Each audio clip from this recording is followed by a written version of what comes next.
আসসালামু আলাইকুম। আজকে খুবই একটি মজার হিসাব আপনাদের সাথে শেয়ার করছি। সেটা হচ্ছে আপনি যদি প্রতিদিন মাত্র ২ টা সাধারণ জ্ঞান এমসিকিউ পড়েন, তাহলে এটা আপনার মনে রাখতে খুবই সহজ হবে এবং মাথায় স্থায়ীভাবে বা দীর্ঘমেয়াদীভাবে সেট হয়ে যাবে। কিন্তু আপনি যদি প্রতিদিন অনেক পড়েন, তাহলে সবগুলা মনে থাকবে না।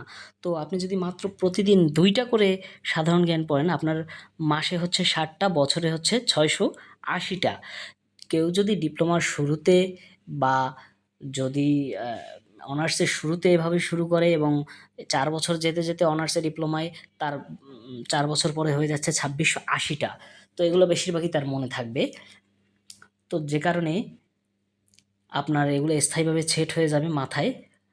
তাই এভাবে শিখতে হলে প্রতিদিন ২ টা করে সাধারণ জ্ঞান আপনি এই আমার যে ফেসবুক পেজ এবং YouTube channel job roadmap BD এর সাথেই থাকুন এবং খুব সহজে আপনার সাধারণ জ্ঞানকে সমৃদ্ধ করুন। ধন্যবাদ। আসসালামু আলাইকুম।